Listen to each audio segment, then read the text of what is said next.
E aí, pessoal, tudo bem com vocês? Vamos fazer fofoca hoje sobre a vida dos outros, sobre a vida dos ricos e famosos? Vamos lá para eu contar tudo, cada babado. Vamos... Essa aula está sendo patrocinada pela Andrea. E hoje eu li isso daqui com uma aluna minha. E que aula legal, assim, se eu pudesse eu gravava algumas aulas e disponibilizava para vocês na íntegra, mas eu realmente não posso. Mas aí eu vim trazer algumas considerações. Eu vou colocar aqui um monte de considerações pessoais minhas, nada calcado em estudo, nada que seja qualquer verdade, é simplesmente o meu olhar da coisa, tendo eu vivido e acompanhado diversas culturas ao longo do tempo. E a perspectiva de diversas culturas e de religiões e tudo mais. Então vamos ver. Aqui a gente está vendo o que os americanos eles estão falando sobre o fim do relacionamento do Bill Gates, né? Muita especulação, muitas pessoas querendo se intrometer. E olha que engraçado, eu começo com isso, né? A quem diz respeito ao relacionamento de duas pessoas? Na minha cabeça, na cabeça de Fausto, somente as duas pessoas, né? Então, como um amigo meu se relaciona com a namorada dele, como um amigo meu se relaciona com a esposa dele, como minhas amigas se relacionam com seus respectivos noivos, namorados, maridos. Cada relacionamento é único e ele é resultado do trato de duas pessoas, de um pacto feito entre duas pessoas. Eu acho que a sociedade pouco deveria se meter. Quando a gente tenta se meter na história de um casal, a menos que a gente seja muito Big Brother mesmo, a menos que a gente saiba absolutamente tudo, e nem com toda a informação do mundo, talvez a gente saiba exatamente o que passa dentro do coração de cada um, e ainda assim aquele relacionamento ele não diz respeito a nós. Então eu acho que somente quando uma das pessoas envolvidas realmente pede conselho é que eu devo começar a me preocupar com o que acontece com os dois, a menos que eu tenha um claro caso de abuso e seja uma pessoa que eu amo bastante. E é engraçado porque no flagrante relacionamento abusivo, eu acho que o meu papel não é impedir o marido ou a esposa de chegar perto da pessoa que eu gosto, né? Deve ser no sentido de conscientizar, porque no fim das contas quem deve tomar a iniciativa de sair é ela. Então se eu acho que o meu amigo ele vive num relacionamento abusivo porque a esposa dele não deixa ele jogar comigo, não deixa ele conversar comigo, não deixa ele falar comigo sobre outras mulheres, se a mulher não deixa um monte de coisa, eu posso até achar isso abusivo, mas no fim das contas e eu posso dar minha opinião em relação a isso. Olha, eu acho que o comportamento dela não é muito legal, não. E isso vale para homens e para mulheres, tá? A gente não está aqui fazendo clube da Luluzinha ou do Bolinha defendendo de nenhum dos lados. Cabe a mim sinalizar, eu acho que o comportamento dessa pessoa não é tão legal assim, mas se você escolhe estar todo dia ao lado dela, que seja, né? Se de alguma coisa der errado aqui, a nossa amizade continua a mesma, porque assim, não foram poucas vezes em que cônjuges, eu não vou falar esposa ou marido de amigos, se incomodaram com a minha presença. Não por desconfiarem que eu tivesse alguma coisa, mas simplesmente pela maneira como eu penso e pela maneira como eu me coloco em relação às coisas. Mas enfim, aí a gente teve o posicionamento, né? Outra coisa que você tem que ver também é que, assim, discussão, separação, casamento, traição, isso vende que é uma desgraça. Se você pegar conhecimento de engenharia, de química, de física, pega conhecimento de economia, pega conhecimento sobre política, pega conhecimento sobre astronomia, condensa tudo no material e disponibiliza na internet e vê quanto que dá. Agora faz um canal de fofoca e seja o cara que sabe mais babados do que o outro cara que sabe mais babado do que todo mundo. Cara, você vai bombar, porque as pessoas, elas não querem um conteúdo para elas terem que refletir por cerca de 3 horas e não chegarem a conclusão nenhuma porque é difícil. Elas não querem um vídeo de 1 hora para assistir e no final não entender nada. Elas querem um conteúdo que as abrace, que as acolha. E a fofoca, ela tem um poderosíssimo efeito de criação de grupo. Não sou eu que estou falando, é Yuval Harari. Não sou eu que estou falando, são psicólogos, são pessoas que sabem que a fofoca ela permitiu que a gente se desenvolvesse, ela aumentou o nível de complexidade das nossas estruturas de fala, ela aumentou a quantidade de informação que a gente é capaz de passar, e quando você fala do segredo de alguém com alguma pessoa, você imediatamente cria com ela uma relação de confiança. Então você, pessoa, pode nunca ter me visto na sua vida, mas se eu baixo meu tom de voz e falo assim, cara, eu tenho um babado, preciso te contar o que aconteceu, você acredita que aquela menina ali do terceiro andar, pronto, eu criei com você uma relação de confiança, porque eu e você partilhamos de um segredo que só a gente sabe, embora o cara que tá falando baixinho assim, ó, porque aconteceu isso, tem lá 2,5 milhões de views no vídeo dele de fofoca, você cria uma íntima relação de confiança de 2,5 milhões de pessoas, e é por isso que o Big Brother vende tanto, né? Se eu gosto de Big Brother, odeio, é uma merda, mas assim, os níveis de audiência contradizem o que a maioria das pessoas diz. Então, minha dica, como se eu fosse seu irmão mais velho, já que vocês estão me chamando de irmão mais velho aí, quando você pegar uma notícia dessa daqui, saiba por que é que ela foi escrita. Ela foi escrita porque realmente o comportamento do Bill Gates e realmente o que a Melinda pensa sobre o Bill Gates é uma notícia que deva ter relevante na nossa vida e que transforme a nossa vida de alguma forma ou que impacte a sociedade de alguma forma. Não. Isso daqui é a gente querendo se intrometer onde não nos cabe saber, porque este é o relacionamento de duas pessoas. Ah, mas essas pessoas são públicas. Foda-se, o Bill Gates é um puta dom, empresário predador que construiu uma das maiores empresas de tecnologia do mundo, e embora você possa até não gostar da maneira predatória como ele construiu a empresa dele, hoje a gente usa o Windows.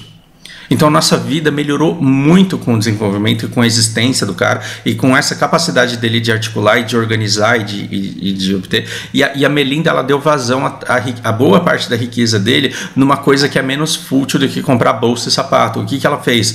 Ela foi uma baita de uma filantropa. O Bill Gates, ele não teria metade do poder de filantropia dele se não fosse pela genialidade da Melinda. Então a gente está falando de duas pessoas. A gente está falando de duas pessoas cuja carreira deveria nos ser mais importante do que a vida pessoal deles. Bom, isso é a perspectiva de Fausto. Se você só quer saber da vida pessoal, essa é uma decisão sua e eu não tenho nada a ver com a sua decisão. Tudo bem?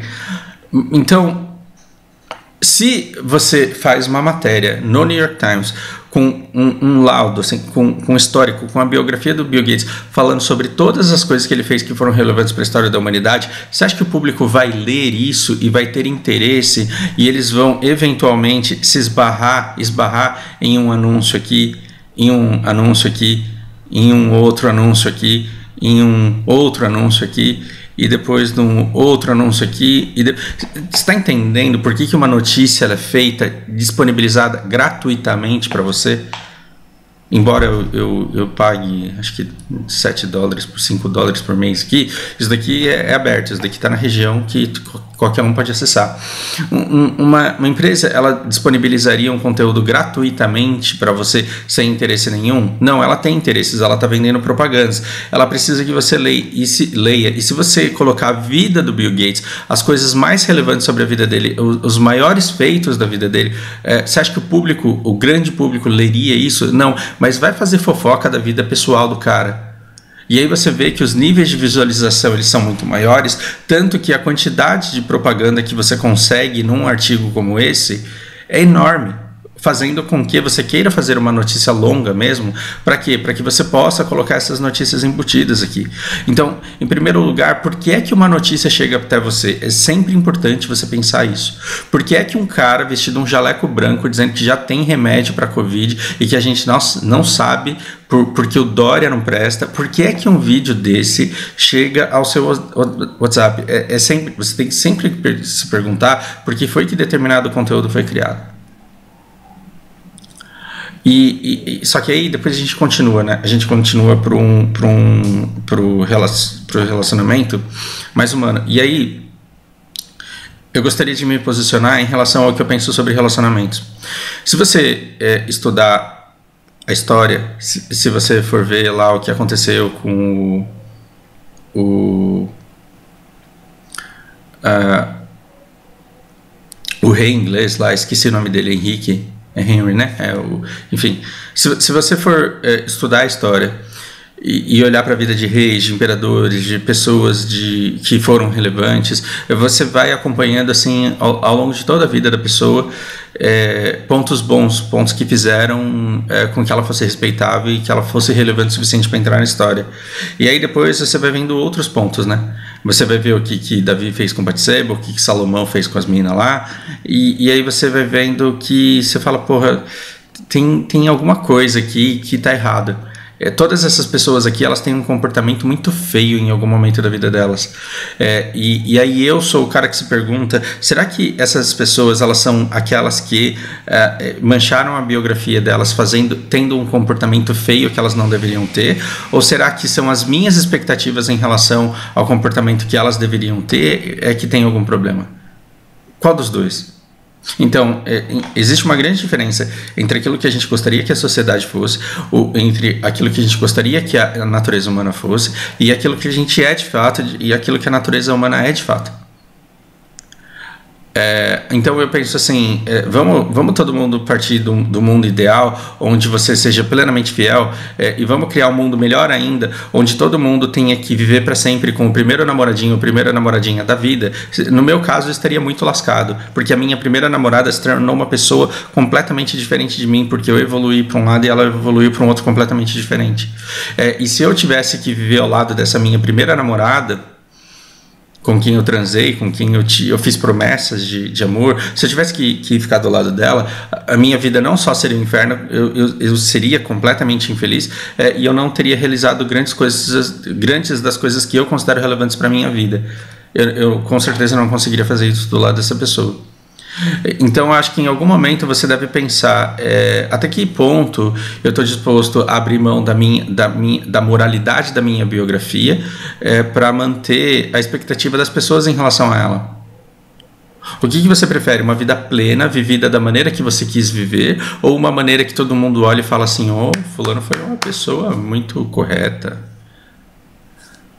Porque o que é ser correto, se não corresponder às expectativas que estão no lúdico, no imaginário, na criatividade daquelas pessoas que olham para uma sociedade e dizem como que elas gostariam que fosse. E quanto mais a pessoa idealiza a sociedade como ela gostaria que fosse, menos noção ela tem da realidade de verdade, porque ela não sabe o que de fato acontece no mundo e como as pessoas de fato são. Então existe uma grande diferença entre a cultura de um lugar e aquilo que a gente realmente... E a natureza das pessoas propriamente dita. Aí, quando eu estava lendo esse artigo aqui com a minha aluna, começaram a aparecer algumas coisas aqui. O cara, ele se relacionava com um cara que era um outro, não sexualmente, tá? Ele se relacionava com outro cara que também é bilionário, que também é filantropo, mas que foi pego aí num esquema de tráfico de pessoas. Isso torna essa pessoa, para mim, naturalmente horrível. Mas assim, quem somos nós para exigir que o Bill Gates nunca mais fale com esse cara? Porque eu lembro que alguns meses atrás eu estava fazendo um vídeo aqui quase chorando porque eu descobri que o Sumi, ele tinha entrado num esquema de roubo de dinheiro lá da empreiteira onde ele trabalhou. E é uma coisa que para mim não tem justificativa. E ainda assim, quando ele me procurou, eu não o recebi mais como um amigo que eu fui dele um dia, mas a gente conversou. E não conversou só uma vez, a gente conversou por várias vezes. Então, até que ponto eu deveria ser julgado por eu ter me colocado à disposição para conversar com o Sumi todas as vezes que ele me procurou para conversar, depois de ter roubado dinheiro de uma empreiteira e fugido para o Brasil? Não importa as justificativas que ele tivesse para isso, não importa aquilo que ele me dissesse do acordo feito com a empreiteira. Nada disso para mim importa. Mas ainda assim, eu abro espaço e escuto. Então, assim, se alguém me julga por eu ser um cara que não presta porque eu falo com um bandido, será que eu tenho que realmente acreditar na perspectiva dessa pessoa e dizer, realmente eu falei com o Sumi, então eu também não presto? Então ninguém deveria falar comigo porque automaticamente eu me tornei um bandido também? Ou seria essa pessoa que fala sobre mim ter falado com o Sumi uma pessoa que não sabe da história, não sabe da relação que nós temos, não sabe de toda a amizade que nós construímos antes dele ter se tornado um bandido, e não entende quais foram as razões, os motivos que me fizeram continuar conversando com ele? Então, as coisas que pesam sobre o Bill Gates é ele conversar com esse cara, enquanto isso eu não quero me intrometer, e os supostos casos de assédio. Tem um caso de assédio aqui que é muito legal, que ele olha para a menina e... Cadê?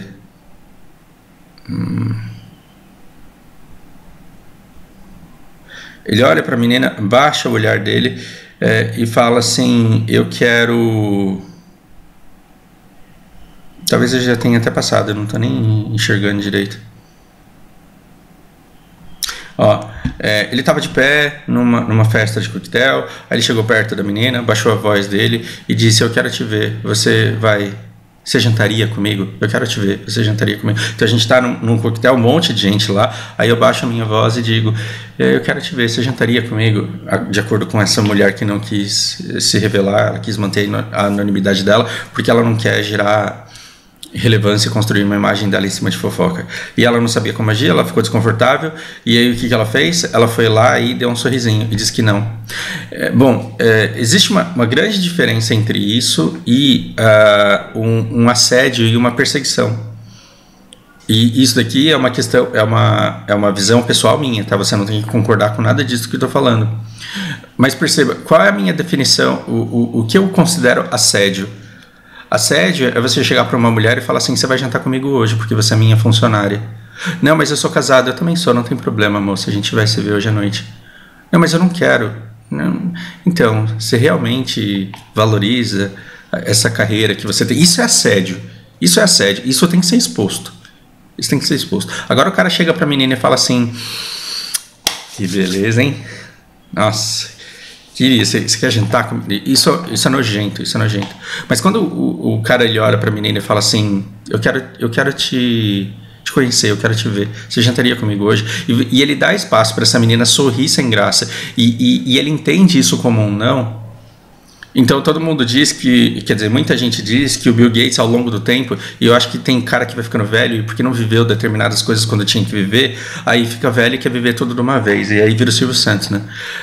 E os caras falaram assim, o Bill Gates ele virou meio Silvio Santos, ele saía atirando para todo lado, mas veja, não era, eram umas abordagens meio desajeitadas, mas ele não perseguia as pessoas e não pressionava as pessoas. O comportamento dele não era predatório no sentido de vincular a continuidade das profissionais em suas carreiras à permissividade em relação às abordagens dele. O que faz eu pensar, e aí você pode até dizer, Fausto, você não presta, o cara era casado, e você pode usar esse argumento dele era casado para dizer que a gente não deveria nem estar falando sobre isso, e aí eu te rebato com isso é a sua perspectiva, da sua expectativa de como você gostaria que o ser humano fosse, mas o ser humano ele não é assim. Aí você fala assim, eu conheço um monte de cara que é sem vergonha. Sim, você conhece um monte de cara que é sem vergonha, e os outros você não conhece direito. Não, mas eu não sou assim. Aí nessa hora a minha aluna protesta e fala, porque não estamos falando de homem, estamos falando do ser humano. Aí nessa hora a minha aluna protesta e fala, eu não sou assim, eu não tenho essa necessidade, eu não quero. E eu falo assim, mas isso é cultural. Isso é cultural porque a sua imagem como pessoa direita correta na sociedade, ela prevalece sobre o seu interesse sexual. Ela prevalece sobre os seus impulsos, então ele já está sob controle, você já sabe quais são as suas prioridades na vida, e quando você não tem determinados comportamentos é porque você sabe ao que ele pode levar. E esse comportamento pode levar a um monte de gente te chamando de vagabunda, te chamando de puta, dizendo que você só chegou onde você chegou na sua carreira porque você deve ter dado para um monte de gente. E para evitar esse tipo de julgamento por parte da sociedade, você suprime o seu instinto, inibe o seu desejo e fala, não, jamais faria isso, eu tenho essa convicção. Isso, na minha cabeça, não te torna uma pessoa melhor moralmente, no sentido de, nossa, como ela é virtuosa. Torna você uma pessoa tão medrosa quanto a maioria das pessoas que se submete a suprimir a sua própria natureza para preservar uma imagem que carrega expectativas de um imaginário coletivo enorme. Tomara que isso tenha feito qualquer sentido. Se não fizer, volta, escuta de novo, e se não entender nada mesmo assim, desiste, porque eu não sei me explicar direito. Então, eu digo, agora assim, se não tivesse o olhar do outro, se não tivesse o julgamento do outro, se não tivesse o julgamento de toda a sociedade, se ninguém fosse mais descobrir, o que você faria com aquele teu teu chefe lá foda que você admira pra caramba. Ela fala, não, mas aí você tá me dando um golpe baixo. Então, chegamos na natureza. Chegamos na natureza. E eu não te julgo por isso, eu não acho isso errado e eu não acho que isso é demérito. Ah, Fausto, então na sua cabeça todo mundo devia ser de todo mundo. Depende. Não, também tá errado quando acontece isso. Ah, mas em relação à sua vida? Não, na minha vida eu tenho um acordo. Ele é monogâmico e eu não tenho nada contra isso. Mas ele não é natural. Então, você pode conviver bem com coisas que não são naturais, como eu posso viver com um relacionamento monogâmico, como a minha aluna lá, ela pode nunca abrir espaço nenhum pro chefe dela. Agora, eu quero que vocês percebam que quanto tempo a gente perde em discussões que não deveriam nem ser discussões, é porque a gente não aceita a natureza do ser humano como essa natureza é de fato. Como essa natureza é de fato. Então, é engraçado porque as meninas, elas aprendem muito cedo a ter que aguentar esse tipo de abordagem. Algumas abordagens são nojentas, outras são mais elaboradas, outras são toleráveis, outras não. No fim, tudo vai depender se ela quer ou se ela não quer e como que ela vai reagir a isso. E é engraçado porque não tem problema nenhum, né? Eu acho que, assim, na cabeça de uma mulher, um cara demonstrar intenção e demonstrar desejo, desde que ele entenda os limites disso e que ele saiba que sim é sim e que não é não. E quando ela disser não, que ela seja respeitada no não dela. Então, quando eu olho para isso daqui, eu vejo que o Bill Gates, ele não entendeu nãos como sim, e ele não entendeu que ser um dos caras mais ricos do mundo e ser dono da corporação onde todo mundo trabalhava o tornava um deus capaz de passar por cima dos nãos de todas as pessoas com quem ele foi se relacionando ao longo da vida dele. Zeus fazia isso, né? Zeus era Zeus, portanto, para Zeus possuía quem quer que ele quisesse. E o Bill Gates, ele não foi assim. Se ele teve caso com alguém, você não tem denúncias de que a pessoa foi coagida a isso.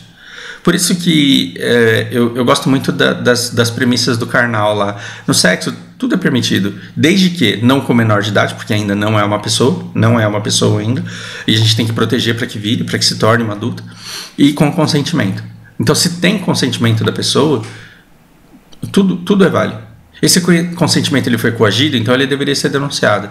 Agora, é engraçado, tem um caso aqui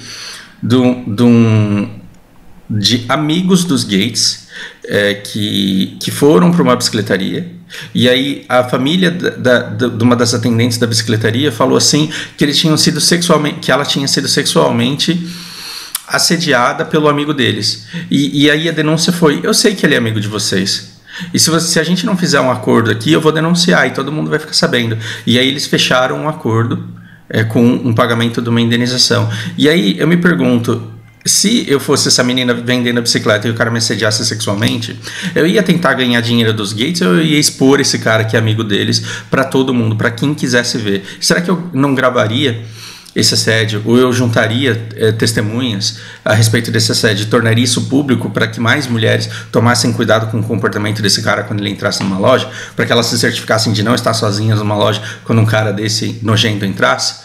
Ou eu ia tentar preservar a imagem dele desde que os Gates me dessem dinheiro para eu não ficar tão triste quanto estou por ter sido traumatizada dessa forma pelo assédio que eu sofri?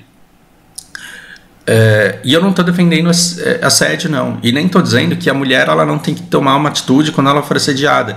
Não é fácil. Uma mulher que sofre assédio, ela não consegue nem falar sobre isso. Ela sabe que quando ela for a público falar sobre isso, vão duvidar dela, vão exigir provas que ela não tem, vão colocar ela numa situação indelicada. Mas ainda assim eu tenho um certo ranço dessa iniciativa de: nossa, mas ele é amigo daquele cara rico, eu vou lá falar com o cara rico lá que ele me assediou, porque isso não pode ficar desse jeito. Eu não consigo aceitar. E aí querer jogar na conta do Bill Gates que ele tem um amigo, ele e a Melinda também, né, porque era amigo da família, que eles têm um amigo que faz esse tipo de coisa. Eu acho que numa guild cada um responde por si. O fato de eu ser de uma guild não significa que eu deva carregar nas costas todos os KS, todos os Karma Bomb, todas as mancadas que alguém da minha guild deu com você no joguinho. Me desculpa. Se alguém da minha guild chegou e falou um negócio desse aqui pra você, eu não quero me responsabilizar por isso. Enfim, enfim, eu já falei mais do que eu deveria. Eu não estou defendendo ninguém, muito pelo contrário, eu estou falando assim da maneira cultural como a gente olha para a moral humana. Eu acho que de uma forma mais antropológica, talvez a visão ela seja diferente. É um curso que eu faria se eu não precisasse trabalhar e se eu tivesse todo o tempo do mundo para estudar, eu faria antropologia, porque aí eu penso assim, a gente tem que viver a nossa individualidade, a gente tem que descobrir quais são os nossos valores pessoais para a gente conseguir viver em paz, em conformidade com eles. Se a gente for tentar agradar todas as sociedades, a gente nunca vai conseguir. Agora, e a gente não pode se meter na sociedade dos outros, no grupo dos outros. Você não pode pegar um monte de cristãos que vivem de acordo com determinados comportamentos e dizer, nossa, mas vocês não transam, que é isso? Para com isso. Você não tem que se meter na vida dos caras que não transam ou que transam demais. Não cabe a você julgar o comportamento do outro.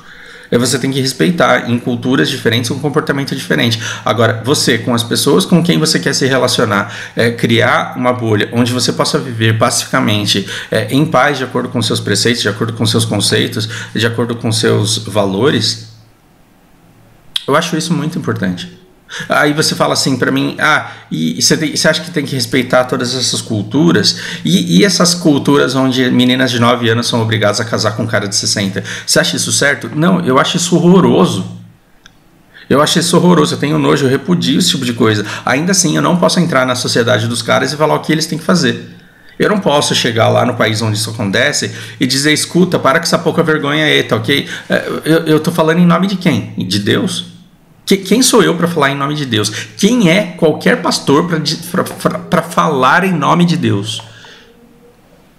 E é engraçado. Não, mas a Bíblia diz. Não, então fala em nome da Bíblia. Aí lê um pedaço dela. Só que tem um monte de religiões falsas aí em que o pastor ele não lê trechos da Bíblia. Ele fala coisas que não estão na Bíblia em nome de Deus e acha que está certo ainda.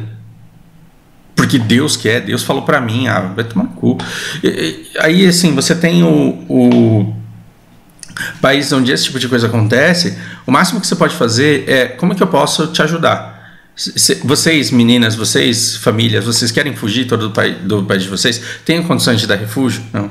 Eu quero matar o cara que mandou que isso fosse possível. Você vai dar arma para essa pessoa? A gente entra em conflitos aí muito sérios, muito complexos, mas eu não consigo ainda achar que eu tenho o direito de entrar num país, de entrar numa igreja que tem um determinado comportamento e falar, escuta, eu quero que vocês parem de se comportar desse jeito porque eu acho errado. Não, eu acho que cada grupo deve responder por si e a gente tem que fazer parte dos grupos da maneira que melhor nos convém e da maneira que mais satisfaz a nossa natureza. Vai entrar nesses grupos de MGTOW que não transa, ou entrar nesses grupos de poliamor que transa com todo mundo, quer dizer, com todas as pessoas que você ama, mas aí você tende a amar um monte de gente. A graça da vida é vir e descobrir a sua própria natureza, descobrir como que você é feliz, descobrir de que forma você consegue viver a sua vida plena e chegar nesse ponto e parar. Agora, assim, descobrir como que chegar em plenitude na nossa vida já é uma missão dificílima. Chegar e querer resolver o problema do resto da humanidade é pior ainda, é utópico, é impossível.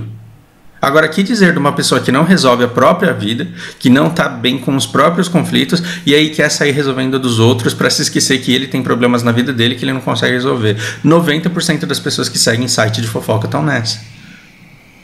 Não tem nada contra elas estarem no site de fofoca, mas se eu pudesse mandar uma mensagem para elas, talvez você esteja querendo resolver na vida do outro aquilo que você não consegue resolver na sua. Então que tal olhar para dentro ao invés de olhar para fora?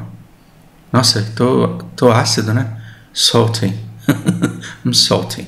Desculpa por esse devaneio todo. Tomara que leve vocês às reflexões pessoais de vocês. Não saiam dizendo agora eu penso do jeito que o Fausto pensa, porque você vai estar enrascado, porque eu não tenho certeza sobre nada do que eu pense amanhã. Eu posso pensar tudo diferente, mas por hora é isso. Um grande abraço.